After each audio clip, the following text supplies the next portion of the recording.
Saya Lia Fidelia dari Manajemen A2 semester 3 STI Sutatmaja Subang. Kali ini saya akan membahas tentang outline atau garis besarnya analisis jurnal manajemen keuangan. Untuk memenuhi tugas matkul Bahasa Indonesia video kedua. Berikut jurnal-jurnal manajemen keuangan yang sudah saya ambil. Pertama, peran praktek corporate governance sebagai moderating variabel dari pengaruh earnings management terhadap nilai perusahaan. Kedua, analisis pengaruh ukuran kantor akuntan publik terhadap kualitas audit di Indonesia. Ketiga, faktor-faktor yang mempengaruhi kinerja keuangan perbankan di Indonesia. Keempat, pengaruh rasio keuangan terhadap pertumbuhan laba pada perusahaan perdagangan di Indonesia. 5. Analisis kinerja keuangan pada koperasi serba usaha di Kabupaten Buleleng. 6. Pengaruh kinerja keuangan good corporate governance terhadap nilai perusahaan food dan beverage. 7. Pengaruh kepemilikan manajerial dan kinerja keuangan terhadap kebijakan dividen dan nilai perusahaan. 8. Manajemen laba pada perusahaan yang melanggar perjanjian utang. 9. Pengaruh profitability dan investment opportunity set terhadap kebijakan dividen tunai dengan likuiditas sebagai variabel penguat. Dan yang terakhir, dampak manajemen laba terhadap relevansi informasi akuntansi bukti empiris dari Indonesia. Berikut map finance management itu saya akan menjelaskan pendahuluannya, teori, penelitian, dan kesimpulan.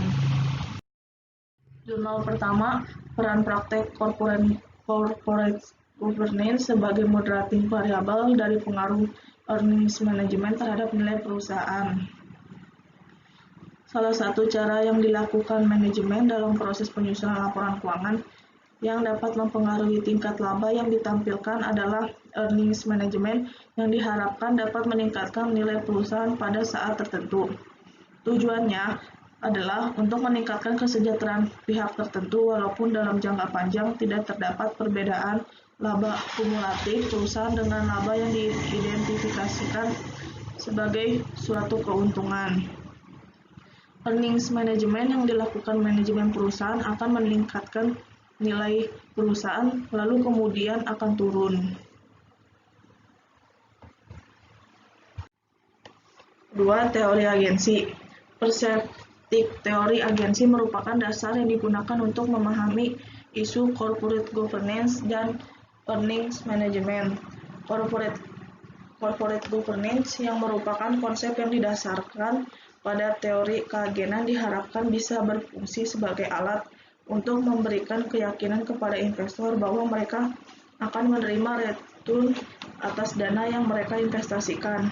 Corporate governance berkaitan dengan bagaimana investor yakin bahwa manajer akan memberikan keuntungan bagi investor.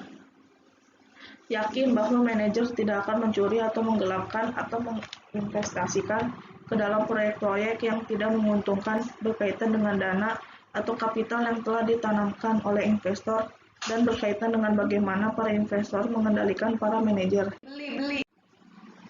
Corporate governance. Penelitian mengenai corporate governance menghasilkan berbagai mekanisme yang bertujuan untuk meyakinkan bahwa tindakan manajemen selaras dengan kepentingan shareholders. Earning management dapat didefinisikan sebagai earning management terjadi ketika manajemen menggunakan judgement dalam pelaporan keuangan yang dapat merubah laporan keuangan sehingga menyesatkan pihak-pihak yang berkepentingan dalam perusahaan. Nilai perusahaan. Salah satu alternatif yang digunakan dalam menilai nilai perusahaan adalah dengan menggunakan Tobinski. Jika rasio Q di atas 1, ini menunjukkan bahwa investasi dalam aktiva menghasilkan laba yang memberikan nilai yang lebih tinggi daripada pengeluaran investasi. Hal ini akan merangsang investasi baru. Jadi, rasio Q merupakan ukuran yang lebih teliti tentang seberapa efektif manajemen memanfaatkan sumber-sumber daya ekonomis dalam kepuasannya. Teori ekonomi mengatakan bahwa rasio Q yang lebih besar dari 1 akan menarik arus sumber daya dan kompetisi baru sampai rasio mendekati 1. Earnings, manajemen, dan nilai perusahaan. Manajer sebagai pengelola perusahaan lebih banyak mengetahui informasi internal dan prospek perusahaan di masa yang akan datang dibanding pemilik atau pemegang saham sehingga menimbulkan asimetri informasi. Asimetri antara manajemen dan pemilik memberikan kesempatan pada manajer untuk melakukan earnings management untuk meningkatkan nilai perusahaan pada saat tertentu, sehingga dapat menyesatkan pemilik mengenai nilai perusahaan yang sebenarnya. Corporate governance dan nilai perusahaan. Corporate governance merupakan suatu sistem yang mengatur dan mengendalikan perusahaan yang diharapkan dapat memberikan dan meningkatkan nilai perusahaan kepada para pemegang saham. Kepemilikan manajerial merupakan salah satu mekanisme yang dapat membatasi perilaku opportunistic manajer dalam bentuk earnings management. Walaupun Badari menyimpulkan bahwa kepemilikan manajerial juga memiliki motif lain. Dalam penelitian ini mengacu pada teori yang ada untuk menyatakan kepemilikan manajerial dapat berfungsi sebagai mekanisme corporate governance sehingga dapat mengurangi tindakan manajer dalam memanipulasi laba.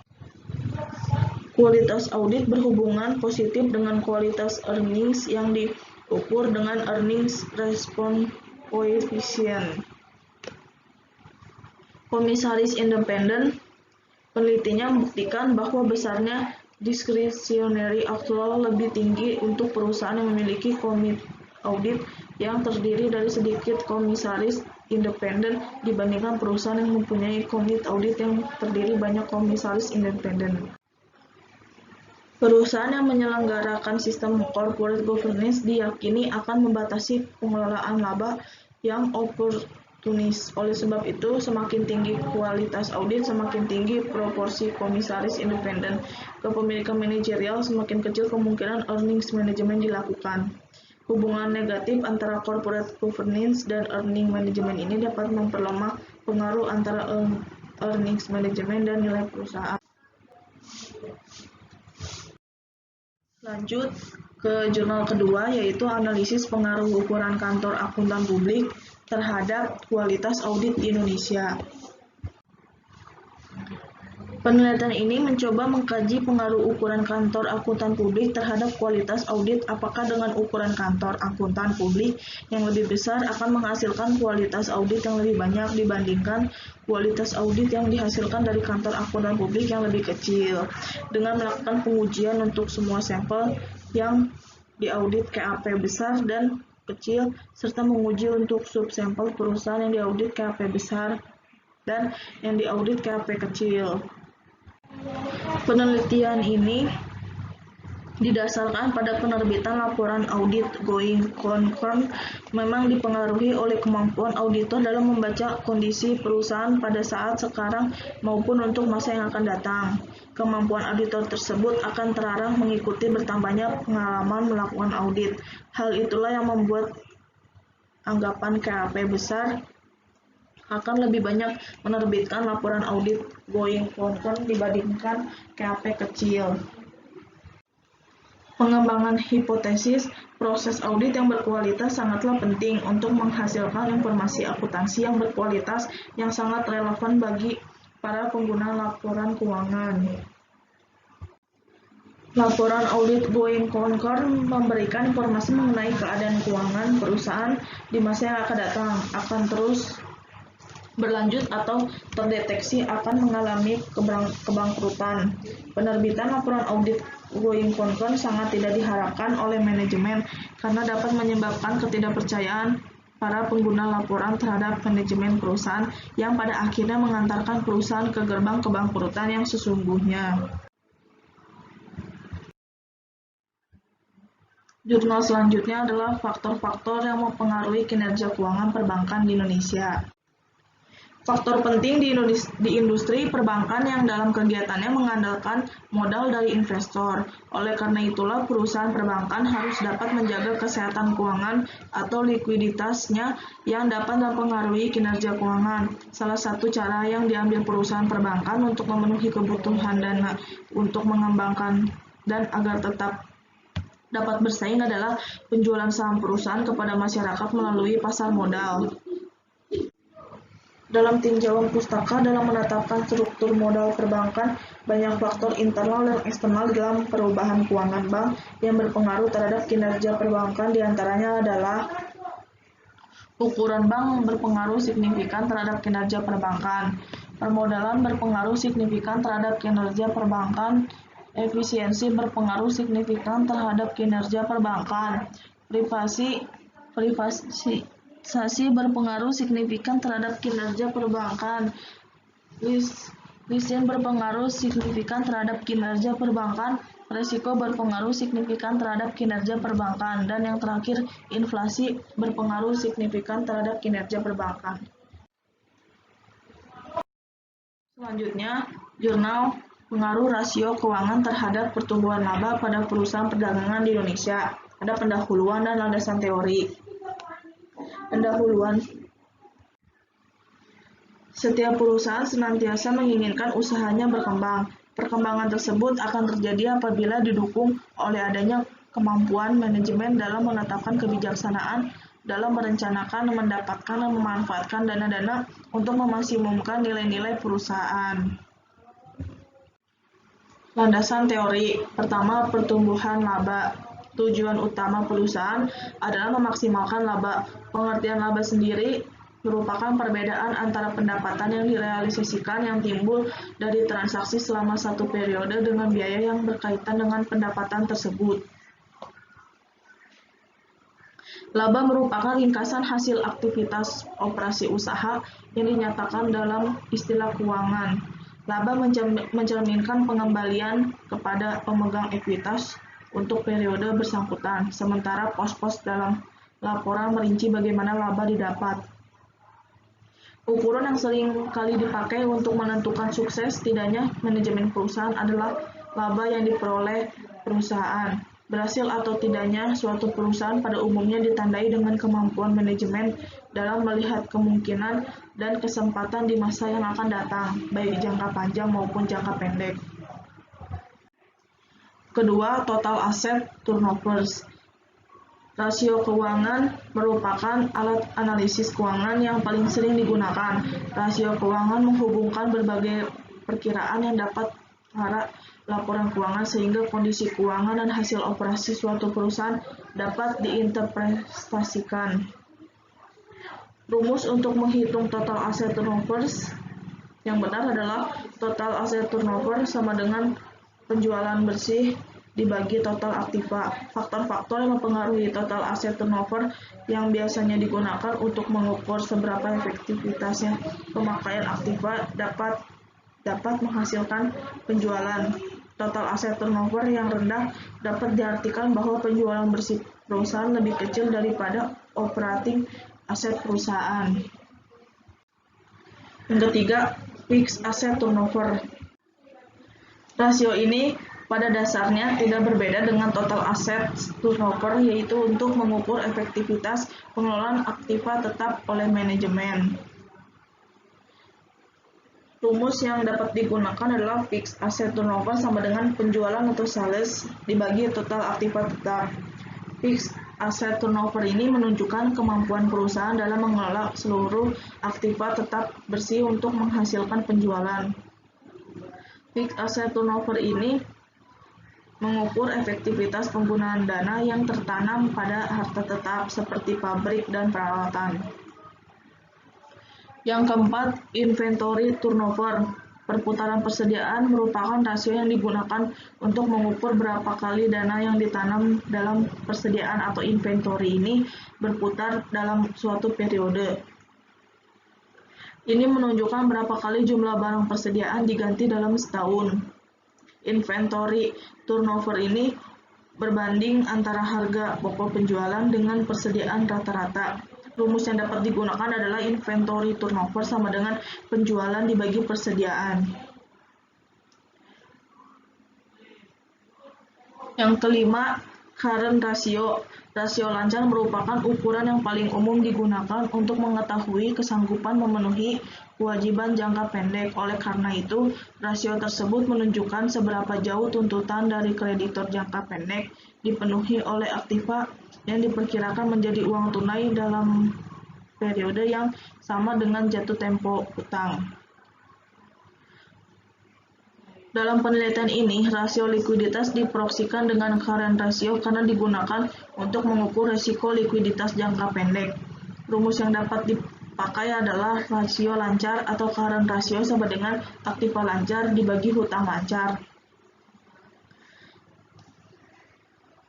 Yang keenam, debt to asset ratio ini merupakan rasio utang yang digunakan untuk mengukur perbandingan antara total utang dengan total aktiva. Dengan kata lain, seberapa besar aktiva perusahaan dibiayai oleh hutang atau seberapa besar hutang perusahaan berpengaruh terhadap pengelolaan aktiva. Rumusan untuk mencari debt to asset ratio dapat digunakan, yaitu debt to asset ratio sama dengan total debt atau hutang dibagi total aktiva atau aset.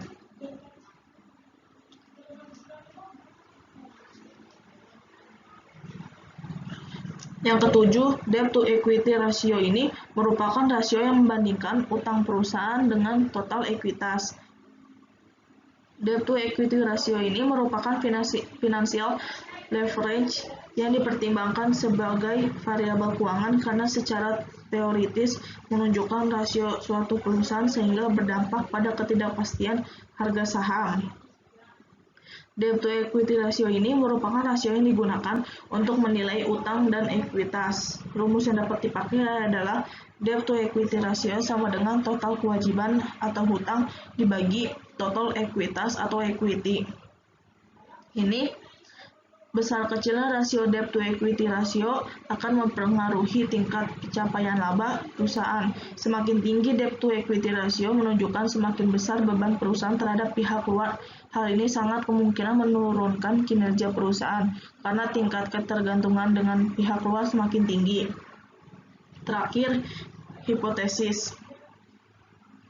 Ada pengaruh total asset turnover, fixed asset turnover, inventory turnover, current ratio, debt to asset ratio, debt to equity ratio secara bersama-sama terhadap pertumbuhan laba perusahaan perdagangan di Indonesia. Jurnal selanjutnya adalah analisis kinerja keuangan pada koperasi serba usaha di Kabupaten Buleleng. Ada dua, pendahuluan dan kajian pustaka. Pendahuluannya adalah koperasi adalah merupakan salah satu pelaku ekonomi yang disusun dan dijalankan sebagai usaha bersama dari anggota dan untuk kesejahteraan seluruh anggota. Untuk koperasi serba usaha yang bergerak dalam unit simpan pinjam, perdagangan dan jasa diperlukan modal yang cukup dengan pengelolaan yang baik. Untuk mengukur tingkat kesehatan keuangan perusahaan dapat digunakan alat analisis yang disebut analisis rasio keuangan. Untuk melakukan analisis keuangan diperlukan perhitungan rasio-rasio keuangan yang mencerminkan aspek-aspek tertentu. Kajian pustaka yang pertama adalah konsep agribisnis. Agribisnis berasal dari kata agribisnis, di mana agri sama dengan agrikultur, artinya pertanian, dan bisnis adalah usaha atau kegiatan yang menghasilkan keuntungan. Jadi secara sederhana agribisnis didefinisikan sebagai usaha atau kegiatan pertanian yang terkait dengan pertanian yang berorientasi pada keuntungan. Kedua, laporan keuangan. Laporan keuangan merupakan ringkasan dari suatu proses pencatatan, merupakan suatu ringkasan transaksi-transaksi keuangan yang terjadi selama tahun buku yang bersangkutan. Analisis rasio keuangan, itu tujuannya dari analisis rasio keuangan adalah membantu manajer dalam memahami apa yang perlu dilakukan perusahaan sehubungan dengan informasi yang berasal keuangan yang sifatnya terbatas. Analisis rasio adalah suatu metode untuk mengetahui hubungan dari pos-pos tertentu dalam neraca atau laba secara individu atau kombinasi dari kedua laporan tersebut. Selanjutnya, koperasi. Koperasi adalah badan hukum yang didirikan oleh orang perseorangan atau badan hukum koperasi dengan pemisahan kekayaan para anggotanya sebagai modal untuk menjalankan usaha yang memenuhi aspirasi dan kebutuhan bersama di bidang ekonomi, sosial, dan budaya sesuai dengan nilai dan prinsip koperasi. Terakhir, analisis hasil hipotesis. Berdasarkan uraian tersebut, maka dapat diajukan hipotesis bahwa kinerja keuangan KSU Kabupaten Buleleng termasuk kriteria efisien dan current ratio, repayable turnover, cash turnover, debt to equity ratio, dan debt to asset ratio berpengaruh secara signifikan terhadap kemampuan menghasilkan laba baik secara parsial maupun simultan. Selanjutnya adalah pengaruh kinerja keuangan good corporate governance terhadap nilai perusahaan food and beverage. Pendahuluan, Indonesia termasuk salah satu negara yang berkembang di dunia. Hal ini terbukti dengan adanya pembangunan di segala bidang termasuk pembangunan sektor ekonomi. Semakin efisien penggunaan dan pengelolaan dana berarti semakin baik bagi perusahaan. Penelitian ini menggunakan perusahaan food and beverage sebagai penelitian karena saham yang berasal dari produk makanan dan minuman merupakan saham yang banyak diminati oleh investor. Landasan teori yang pertama, nilai perusahaan. Tujuan pokok yang ingin dicapai perusahaan adalah memaksimumkan nilai perusahaan.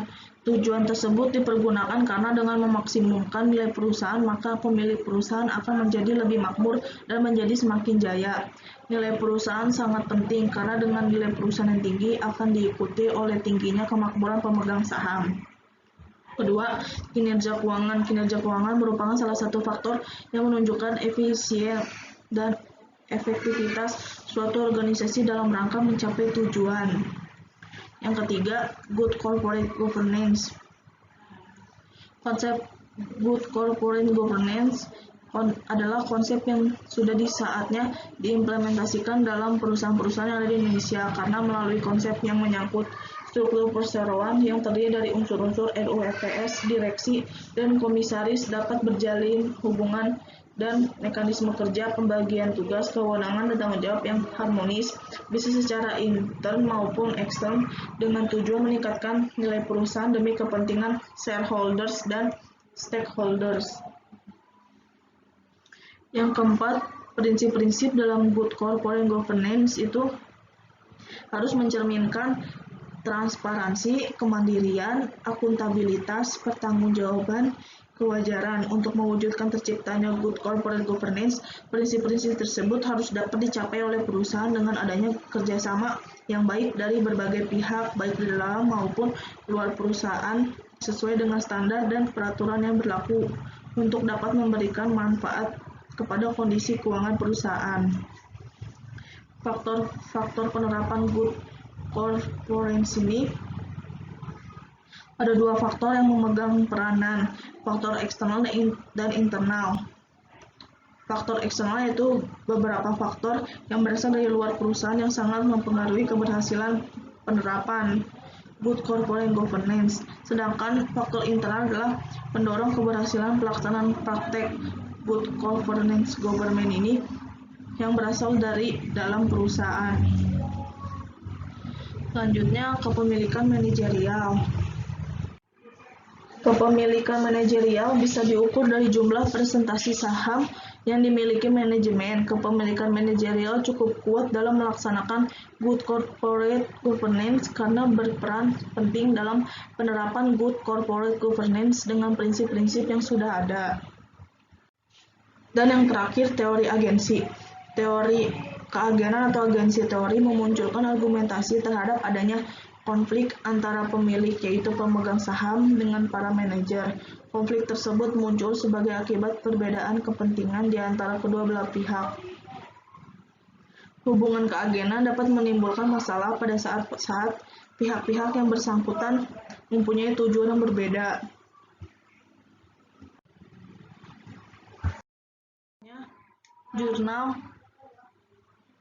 yaitu pengaruh kepemilikan manajerial dan kinerja keuangan terhadap kebijakan dividen dan nilai perusahaan. Ada pendahuluan dan metode penelitian. Pendahuluannya, nilai perusahaan akan tercermin apabila perusahaan tersebut dijual dan adanya calon pembeli yang bersedia membayar sesuai dengan penilaian investor terhadap perusahaan tersebut. Metode penelitian. Desain, lokasi, dan objek penelitian. Objek dari penelitian ini adalah kepemilikan manajerial dan kinerja keuangan, likuiditas, leverage, dan profitabilitas terhadap kebijakan dividen dan nilai perusahaan pada perusahaan manufaktur di Bursa Efek Indonesia periode 2008 sampai 2011. Kedua, variabel penelitian. Variabel penelitian ini memiliki dua variabel, yaitu variabel endogen dan variabel eksogen. Yang pertama, variabel endogen itu memiliki dua, yaitu kebijakan dividen dan nilai perusahaan. Dan variabel eksogen ada 4, yaitu current ratio, debt to equity ratio, return on asset, dan kepemilikan manajerial. 3. Jenis dan sumber data. Jenis data dalam penelitian ini terdiri dari data kuantitatif dan data kualitatif. Sumber data adalah sumber data sekunder yang diperoleh dari buku Indonesia Capital Market Directory 2012. Yang terakhir, populasi sampel dan metode penentuan sampel. Dalam penelitian ini menggunakan sampel dengan teknik non-probability sampling, dan prosedur dalam penentuan sampel penelitian ini adalah metode purposive sampling, yaitu teknik pengambilan sampel yang tidak diacak atau sesuai dengan kriteria tertentu yang telah dirumuskan terlebih dahulu oleh peneliti. Selanjutnya adalah manajemen laba pada perusahaan yang melanggar perjanjian utang. Terdapat dua pendahuluan dan rangka teoretis. Pendahuluan, sebagian besar perusahaan menggunakan utang sebagai sumber pendanaan karena dapat meningkatkan kinerja manajer akibat kekhawatiran kehilangan pekerjaan, dan jika kinerjanya meningkat, pemegang saham bersedia membayar harga saham perusahaan lebih mahal. Dalam perusahaan yang memiliki kontrak utang maupun kontrak yang lain pasti berkeinginan untuk meminimalkan berbagai kos kontrak yang terkait dengan kontrak-kontraknya. Informasi keuangan telah digunakan secara luas sebagai alat penilaian kinerja. Beberapa kontrak melibatkan variabel akuntansi, demikian juga kontrak utang, yaitu dalam bentuk perjanjian utang. Perjanjian utang dapat dikelompokkan ke dalam dua bentuk, kadang mengacu sebagai perjanjian negatif dan positif.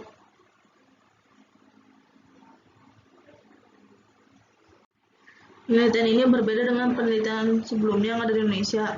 Pertama, penelitian ini berusaha memberikan dukungan empiris terhadap hipotesis perjanjian utang, khususnya untuk setting Indonesia melalui pengujian praktek manajemen labanya.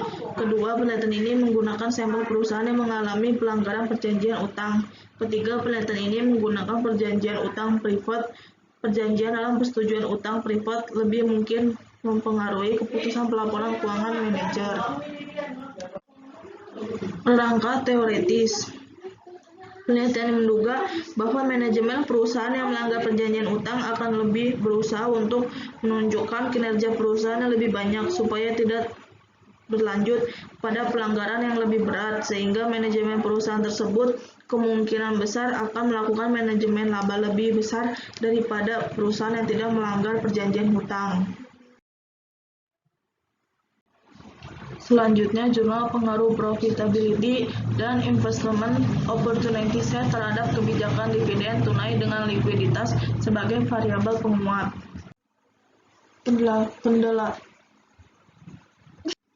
Penelitian ini membatasi penelitian terhadap faktor yang dianggap mempengaruhi kebijakan jumlah dividen, yaitu profitabilitas, leverage, dan harga saham.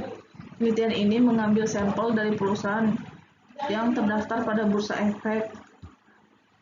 Penelitian ini bertujuan untuk menguji pengaruh profitabilitas dan kesempatan investasi terhadap kebijakan jumlah dividen dan perusahaan Publik di Jakarta.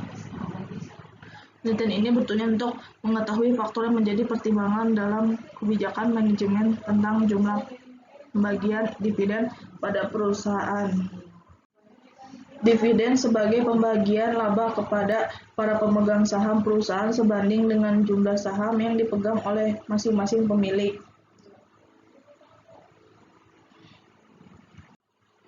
Pihak manajemen akan membayarkan dividen untuk memberi sinyal mengenai keberhasilan perusahaan membukukan profit. Sinyal tersebut menyimpulkan bahwa kemampuan perusahaan untuk membayar dividen merupakan fungsi dari keuntungan. Dengan demikian, profitabilitas mutlak diperlukan untuk perusahaan apabila hendak membayarkan dividen. Ukuran profitabilitas dapat berbagai macam seperti laba operasi, laba bersih, tingkat pengembalian investasi atau aktiva, dan tingkat profitabilitas. Kesempatan investasi. Dana yang seharusnya dapat dibayarkan secara dividen tunai kepada pemegang saham akan digunakan untuk pembelian investasi yang menguntungkan, bahkan untuk mengatasi masalah underinvestment. Sebaliknya, perusahaan yang mengalami pertumbuhan lambat cenderung membagikan dividen lebih tinggi untuk mengatasi masalah overinvestment. Terakhir, likuiditas sebagai moderating variabel. Penelitian likuiditas sebagai variabel moderator terhadap faktor yang mempengaruhi kebijakan jumlah dividen tunai belum ditemukan pada literatur di Indonesia. Penelitian ini bermaksud menguji apakah likuiditas memperkuat atau memperlemah pengaruh profitabilitas dan kesempatan investasi terhadap jumlah dividen yang dibayarkan. Slide adalah dampak manajemen laba terhadap relevansi informasi akuntansi, sama dengan bukti empiris dari Indonesia. Pendahuluan, tujuan laporan keuangan adalah untuk menyediakan informasi yang berguna untuk pengambilan keputusan. Untuk memfasilitasi tujuan tersebut, standar akuntansi keuangan menetapkan suatu kriteria yang harus dimiliki informasi akuntansi agar dapat digunakan dalam proses pengambilan keputusan. Kriteria utama adalah relevan dan reliable. Informasi akuntansi dikatakan relevan apabila dapat mempengaruhi keputusan dengan menguatkan atau mengubah pengharapan para pengambilan keputusan, dan informasi tersebut adalah reliable apabila dapat dipercaya dan menyebabkan pemakaian informasi tergantung dengan informasi tersebut. Kedua, manajemen laba. Sampai saat ini, manajemen laba belum didefinisikan secara akurat dan berlaku secara umum. Walaupun demikian, Deichau dan Skinner menyebutkan dua definisi yang sudah dapat diterima secara luas, yaitu menurut Skipper tahun 89, manajemen laba adalah suatu intervensi yang disengaja dilakukan dengan maksud tertentu terhadap proses pelaporan keuangan eksternal untuk memperoleh beberapa keuntungan pribadi, dan menurut Haley dan Helen tahun 99, manajemen laba terjadi ketika para manajer menggunakan judgement dalam pelaporan keuangan dan penyusunan transaksi untuk merubah laporan keuangan yang menyesatkan terhadap pemegang saham atas dasar kinerja ekonomi organisasi atau untuk mempengaruhi hasil sesuai dengan kontrak yang tergantung pada angka-angka akuntansi yang dilaporkan. Dan yang terakhir, relevansi laba dan nilai buku merupakan nilai yang relevan bila mengandung variabel yang dapat digunakan dalam model penilaian atau memprediksi variabel-variabel tersebut. Studi mengenai relevansi informasi akuntan sudah berlangsung sejak lama.